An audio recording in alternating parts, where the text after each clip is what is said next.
Salut à vous tous, on se retrouve aujourd'hui pour une vidéo sur la Model 3 actuelle. Je pense que ce sera certainement la dernière vidéo sur son sujet. Pourquoi? Pour vous partager une offre que je trouve vraiment très très intéressante. Alors même s'il y a effectivement le nouveau modèle qui va sûrement être annoncé sur le dernier trimestre ou quadrimestre de l'année, à partir de septembre, je pense que ce véhicule, il est à considérer face à toutes les autres de la concurrence, surtout au prix où il est proposé. On regarde qu'il y a des véhicules disponibles donc qui sont quasiment immédiatement accessibles hein, au niveau des disponibilités, hein, d'ici une quinzaine de jours, qui sont ressortis récemment. Donc on peut avoir un véhicule à 35 730 euros bonus déduit. Donc on est quand même sur un véhicule voilà, plutôt en avance sur son temps, haut de gamme, avec une autonomie qui tient la route. Voilà, cette voiture s'est beaucoup vendue. Vous avez le choix entre deux couleurs à ce prix-là, je dirais entre guillemets, si vous voulez le modèle de base, mais qui est vraiment un modèle déjà très évolué. Il n'y a pas de, je dirais, il y a pas de- quasiment pas d'options chez Tesla, hein. Tout est inclus quasiment. On est à 35 000 euros, 35 000 euros aujourd'hui. Bon, ça reste un budget hein, pour une voiture, mais si vous le comparez à ce qui se fait chez les concessionnaires autour de vous, vous allez voir que c'est pas plus cher, voire même moins cher que la plupart des véhicules de la même gamme en fait. Et là, on est sur un véhicule 100% électrique. Donc j'ose même pas le comparer sur d'autres voilà, sur d'autres niveaux de gamme ou autre chose, mais là on est vraiment sur un tarif voilà, qui est très important, vraiment très bas. D'autant plus que certains pourront dire oui, mais bon, effectivement, le nouveau modèle va sortir, ce qui va faire perdre peut-être de la valeur à ce véhicule-là. En fait, vous avez deux options. Vous pouvez l'acheter à 35 000 euros. À mon avis, vous ne prenez pas grand risque hein, en l'achetant à 35 000 euros. Mais il y a aussi des gens qui sont plutôt fervents partisans de la LOA. Et on vous annonce une LOA à partir de 299 euros par mois. Alors là, c'est pareil. Allez voir ce qui se fait à la concurrence. C'est introuvable. Vous allez chez Renault à moins de 400 ou 500 euros, vous avez quasiment rien. Voilà, on est vraiment sur quelque chose. Alors le 299 euros, on va y revenir. Hein, moi, je vais vous donner mon avis là-dessus. Mais pour le coup, c'est vraiment une super offre. On va ouvrir le détail d'un véhicule. Pour ceux qui ne connaîtraient pas encore totalement Tesla, je ne sais pas, mais on est vraiment sur quelque chose donc, qui est équipé de l'ensemble, en tout cas des fonctionnalités d'une voiture, voilà, d'une voiture de la marque Tesla, avec l'accès au superchargeur Tesla et la LOA qui vous est proposée, là voilà. On est donc sur un premier loyer de 7 150 euros. Donc il faut déduire 5 000 euros si vous avez le droit au bonus 5 000 euros. Il faut déduire 7 000 euros si vous avez droit au bonus 7 000 euros. Donc ça dépend de votre avis d'imposition, hein. Vous savez qu'il y a des gens qui peuvent avoir droit au bonus 7 000. Ça a été mon cas personnellement. Donc soit vous faites un apport de 2 150 euros, soit vous faites un apport de 150 euros.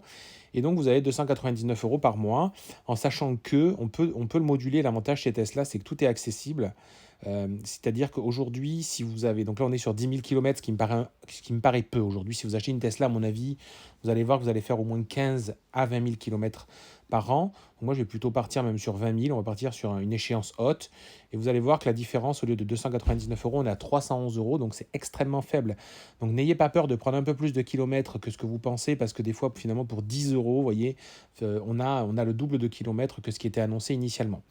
Et à côté de ça, on va même comparer quelqu'un qui n'aurait aucun apport, qui n'aurait pas droit au bonus 7 000. On va prendre la situation la plus défavorable.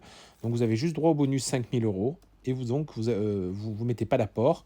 Et donc, vous venez chercher un véhicule avec 20 000 km par an. Vous allez voir qu'on est à 350 euros par mois. C'est un tarif qui est ridicule sur de la LOA. C'est vraiment introuvable aujourd'hui sur le marché de cette gamme-là, avec en plus là, une voiture électrique.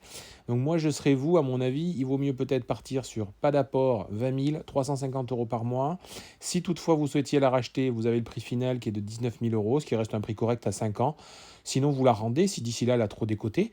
L'avantage de la LOA, c'est que vous ne prenez pas de risque à la décote, hein. Imaginons qu'il y ait une rupture technologique, encore des choses beaucoup plus importantes d'ici 5 ans qui sortent sur les voitures électriques. L'avantage, c'est tout simplement que vous allez pouvoir rendre votre voiture sans aucun, désagrément. Alors, bien évidemment, il ne faut pas la rendre dans un piteux état, hein, sinon vous avez des frais. Mais globalement, vous allez rendre votre voiture surtout sans vous préoccuper de la revente. Je reviens à dire que 350 euros par mois, vraiment, c'est quelque chose de très, très, très, comment dire, compétitif en tarif.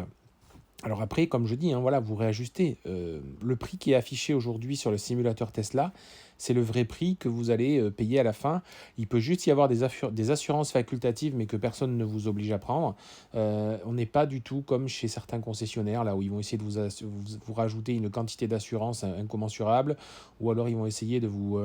voilà, de vous gonfler le prix de rachat ou de vous diminuer le prix de rachat final pour qu'il fasse plus de marge à la fin.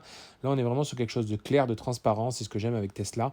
Donc, il n'y a pas de problématique là-dessus. Et si on en compare sur 20 000 km, si vous êtes encore en phase de réflexion sur le fait de basculer à l'électrique, ils vont vous expliquer à peu près les économies de carburant. Voilà, hein, vous n'aurez que 600 euros d'électricité par an contre 2300 euros de carburant. Donc là, bon, ben, voilà, je ne parle même pas de tout ça parce que finalement, si vous déduisez ce gain des 350 euros que vous allez payer chaque mois, ça veut dire que là, globalement, vous allez gagner 1500 euros par an. Donc, en gros, vous allez pouvoir déduire encore une centaine d'euros de carburant. Donc, finalement, cette voiture ne vous reviendrait qu'à 250 euros. Vous voyez, j'arrondis les chiffres, mais c'est pour vous donner une ordre d'idée. Et vous allez rouler en Tesla. Voilà. Donc, pour le coup, on est quand même sur quelque chose de très, très, très intéressant.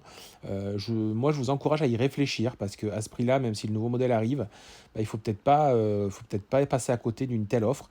Il faut savoir que la LOA qui vous est proposée aujourd'hui par Tesla, c'est une LOA spécifique à cette voiture pour un petit peu liquider les fan stock. Si vous allez sur le configurateur standard, vous n'avez pas la même offre. Vous avez quasiment une offre qui coûte 100 à 150 euros de plus par mois. Donc on est vraiment sur quelque chose voilà, d'intéressant et de potentiellement, comment dire, voilà, on est sur une LOA qui est vraiment intéressante à aller souscrire.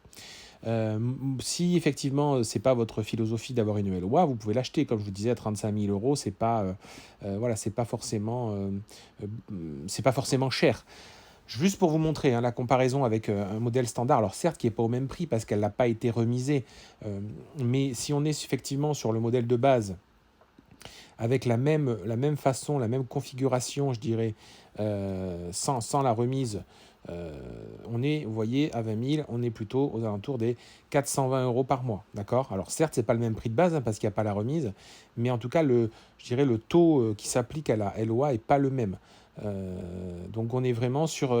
voilà, moi je vous dis, réfléchissez-y. En tout cas, si vous êtes prêt peut-être à passer l'acte d'achat, c'est peut-être le moment d'y aller via cette offre-là voilà, qui vous engage pas totalement. Si c'est votre première voiture électrique, ben, ça peut vous rassurer aussi de vous dire, bon, ben, vous la louez, et puis si au final ça vous convient pas à la fin, vous pourrez la rendre. En sachant que voilà, on peut aussi sortir de la LOA au bout d'un an, je vous le dis quand même, sachez-le. Mais voilà, si vous avez des questions sur le véhicule, si vous avez des remarques, allez-y en commentaire. Donnez-moi votre avis sur l'achat à 35 000 euros ou la LOA à grosso modo 350 euros par mois sans apport. Je suis curieux de le savoir. Je vous dis à très bientôt, réfléchissez si bien, et c'est surtout que, bon, voilà, là je pense qu'il faut y aller maintenant, hein. Il y a une semaine, 15 jours grand max, 3 semaines peut-être grand maximum, mais en tout cas, moi je serai vous, je ne tarderai pas parce que les modèles les moins chers vont partir les premiers, et c'est maintenant qu'il faut y aller. Bonne fin de journée, passez de bonnes vacances, et puis prenez la bonne décision si vous êtes indécis. Allez, bye bye.